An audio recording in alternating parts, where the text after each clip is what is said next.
دوبارہ آنے کی غلطی کرے گا کہ اگر وہ سوچے گا یا وہ کیلکولیٹ کرے گا کہ نہیں ہم کوئی پرفارمنس دکھا سکتے ہیں، لیکن اس کے لیے اسے 100% نہیں 1000% نہیں بلکہ ملین ٹائم کنفرمیشن چاہیے ہوگی، اور اگر ملین ٹائم میں بھی ایک دفعہ بھی کوئی کنفرمیشن نہیں ہوتی تو وہ دوبارہ نہیں آئے گا۔ تو اعزاز، اس وقت پاکستان اور افغانستان کا تنازع بھی جاری ہے، اس میں پہلے قطر اور ترکی کی جانب سے غیر معمولی کردار ادا کیا گیا پاکستان اور افغانستان کے اس تنازع کو حل کرنے کے لیے، لیکن اس میں اب تک بڑی پیش رفت نہیں ہو سکی۔ آخری مذاکرات کے دور کے بعد تجارت بند ہے، اس حد تک بندش ہے کہ افغانستان کو تجارت کے لیے متبادل راستے اور آپشنز ڈھونڈنے پر غور کرنا پڑ رہا ہے۔ اس وقت اس سارے تنازع کی پوزیشن کیا ہے؟ چونکہ ایران اور روس کی جانب سے بھی پیشکش کی گئی ہے کردار ادا کرنے کے لیے افغانستان اور پاکستان کے معاملے پر ثالثی کے لیے، اور ایران نے کہا کہ وہ اس سال کے آخر تک میزبانی کرے گا افغانستان اور پاکستان کی۔ اس پر کیا حالات ہیں اس وقت؟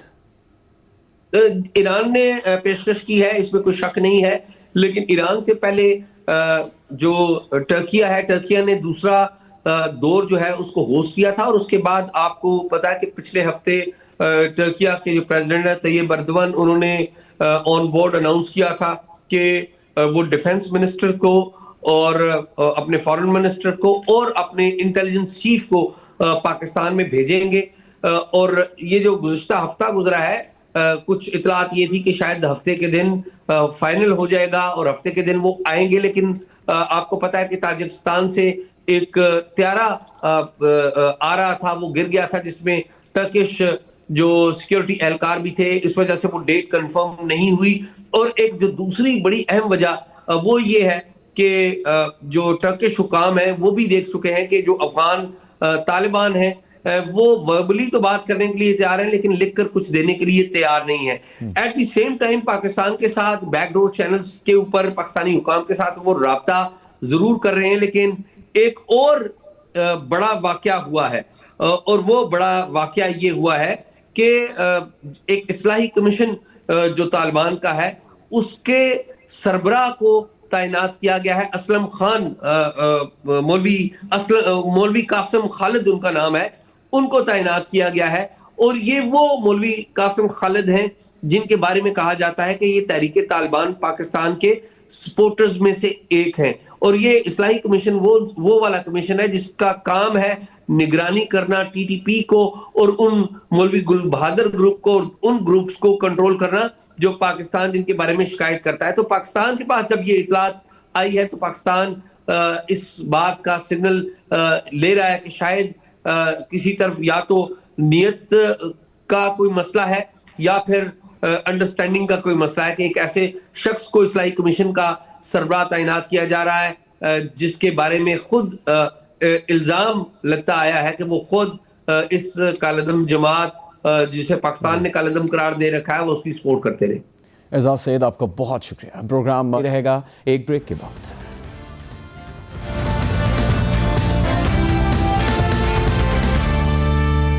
بریک کے بعد ایک بار پھر خوش آمدید۔ سعودی ولی عہد کے دورہ امریکہ کے دوران امریکی صدر ڈونلڈ ٹرمپ نے سعودی عرب کو مرکزی نان نیٹو اتحادی قرار دینے کا اعلان کر دیا ہے، جبکہ سعودی ولی عہد شہزادہ محمد بن سلمان نے بھی اعلان کر دیا ہے کہ ہم ابراہیمی معاہدے کا حصہ بننا چاہتے ہیں، لیکن ساتھ ہی اسرائیل اور فلسطین کے مسئلے کا دو ریاستی حل بھی چاہتے ہیں۔ اس دورے کے موقع پر دونوں ملکوں کے درمیان اربوں ڈالرز کی سرمایہ کاری اور غیر معمولی دفاعی پیکج کے معاہدے بھی ہوئے ہیں۔ سعودی ولی عہد گزشتہ روز وائٹ ہاؤس پہنچے تھے، جہاں انہوں نے صدر ٹرمپ سے ملاقات کی۔ ملاقات کے بعد وائٹ ہاؤس کے ایک اعلامیے میں کہا گیا ہے کہ صدر ڈونلڈ ٹرمپ اور سعودی ولی عہد شہزادہ محمد مان نے کئی تاریخی معاہدوں کو حتمی شکل دی ہے جو امریکہ اور سعودی عرب کی اسٹریٹجک شراکت داری کو مزید گہرا کریں گے۔ سعودی ولی عہد نے اعلان کیا کہ سعودی عرب امریکہ میں اپنی سرمایہ کاری بڑھا کر تقریباً $1 کھرب تک لے جائے گا۔ صدر ٹرمپ اور ولی عہد محمد بن سلمان نے امریکہ سعودی اسٹریٹجک دفاعی معاہدے پر بھی دستخط کر دیے۔ صدر ٹرمپ نے ایک بڑے دفاعی فروخت پیکج کی منظوری دی ہے جس میں مستقبل میں F-35 طیاروں کی فراہمی بھی شامل ہے، اور انہوں نے سعودی عرب کی جانب سے تقریباً 300 امریکی ٹینک خریدنے کے معاہدے کو بھی یقینی بنایا ہے۔ امریکہ اور سعودی عرب نے سول جوہری توانائی کے تعاون پر بھی مذاکرات کی تکمیل سے متعلق ایک مشترکہ اعلامیے پر دستخط کیے، اور اہم معدنیات کے فریم ورک کے علاوہ ایک مصنوعی ذہانت سے متعلق تاریخی مفاہمت نامے پر بھی دستخط کیے ہیں۔ اوول آفس میں صدر ٹرمپ سے ملاقات کے بعد میڈیا سے گفتگو کرتے ہوئے سعودی ولی عہد شہزادہ محمد بن سلمان کا کہنا تھا کہ ہم ابراہیمی معاہدے کا حصہ بننا چاہتے ہیں اور 2 ریاستی حل کا راستہ بھی محفوظ بنانا چاہتے ہیں. صدر ٹرمپ نے بھی تصدیق کی کہ ان کی اس حوالے سے بہت اچھی بات چیت ہوئی ہے. We want to be part of the Ibrahim Accord, but we want also to be sure that we secure a clear path of two-state solution. And today we have a healthy discussion with Mr. President that we're going to work on that to be sure that we can prepare the right situation as soon as possible to have that. I think I don't want to use the word commitment, but we've had a very good talk on the Abraham Accords. We talked about one state, two state. We talked about a lot of things in a short period of time. We'll be discussing it further too. But I think you have a very good feeling toward the Abraham Accords. Yes, definitely, Mr. President. We want peace for the Israelis. We want peace for the Palestinians. We want them to coexist peacefully in the region. And we will do our best to reach that day. Abraham Accords 2020 میں ہونے والے ان امن معاہدوں کا نام ہے جو امریکہ کی ثالثی میں ہوئے تھے. ان معاہدوں کے تحت کچھ عرب ممالک نے پہلی بار اسرائیل کے ساتھ باضابطہ سفارتی تعلقات قائم کیے. 2020 میں UAE اور بحرین ان معاہدوں میں شامل ہوئے تھے. پھر بعد میں مراکش اور سوڈان نے بھی اسرائیل سے تعلقات معمول پر لانے کے معاہدے پر دستخط کر دیے تھے. گزشتہ دنوں صدر ٹرمپ نے اعلان کیا تھا کہ قازقستان بھی ابراہیمی معاہدے میں شامل ہو رہا ہے اور مزید ممالک بھی اس میں شامل ہوں گے. ایک اہم بات یہ بھی ہے کہ سعودی ولی عہد کا 2018 میں صحافی جمال خاشقجی کے قتل کے بعد امریکہ کا یہ پہلا دورہ ہے اور اس حوالے سے بھی ان سے سوال ہوا جس پر پہلے صدر ٹرمپ نے ناراضی کا اظہار کیا اور پھر سعودی ولی عہد محمد بن سلمان نے خود بھی جواب دیا. For your family to be doing business in Saudi Arabia while you're president, is that a conflict of interest? And Your Royal Highness, the U.S. intelligence concluded that you orchestrated the brutal murder of a journalist. 9/11 families are furious that you are here in the Oval Office. Why should Americans trust you? And the same to you, Mr. President. Now, who are you with? I'm with ABC News, sir. You're with who? ABC News, sir. Fake news. ABC fake news. One of the worst in the business. But I'll answer your question. Thank you. I have nothing to do with the family business. I have left, and when I've devoted 100% of my energy. What my family does is fine. They do business all over. They've done very little with Saudi Arabia, actually. I'm sure they could do a lot. And anything they've done has been very good. That's what we've done. We've built a tremendous business for a long time. I've been very successful. I decided to leave that success behind and make America very successful. And I've made America more successful by far than it ever was, and that it ever could have been, no matter who was president. There would be nobody bringing in $21 trillion, that I can tell you right now. As far as this gentleman is concerned, he's done a phenomenal job. You're mentioning somebody that was extremely controversial. A lot of people didn't like that gentleman that you're talking about. Whether you like him or didn't like him, things happen. But he knew nothing about it, and we can leave it at that. You don't have to embarrass our guest by asking a question like that. It's okay, just you ask, Mr. President, if you allow me to answer. I feel painful about, the families of 9/11 in America, but, we have to focus on reality. Reality based on CIA documents and based on a lot of documents that Osama bin Laden, he used Saudi people in that event for one main purpose, is to destroy this relation, to destroy the American-Saudi relation. That's the purpose of 9/11. So whoever buying that means they are helping Osama bin Laden's purpose of destroying this relation. He knows that strong relation between America and Saudi Arabia, it's bad for extremism, it's bad for terrorism. And we have to prove him wrong and to build our relation, to continue developing our relation. It's critical in the safety of the world. It's critical against extremism and terrorism. About the journalists, it's really painful to hear, anyone that been losing his life for no real purpose or nothing illegal way, and it's been painful for us in Saudi Arabia. We've did all the right steps of investigation, etc. in Saudi Arabia, and we've improved our system to be sure that nothing happened like that, and it's painful and it's a huge mistake, and we are doing our best that this doesn't happen again. بعد میں صدر Trump نے سعودی عرب کو مرکزی naan NATO اتحادی قرار دینے کا اعلان بھی کیا. Tonight, I'm pleased to announce that we're taking our military cooperation to even greater heights by formally designating Saudi Arabia as a major non-NATO ally, which is something that is very important to them. And I'm just telling you now for the first time because I wanted to keep a little secret for tonight. I just heard him say, "Oh, that's nice. That's another point you won today." Programme جاری رہے گا ایک break کے بعد.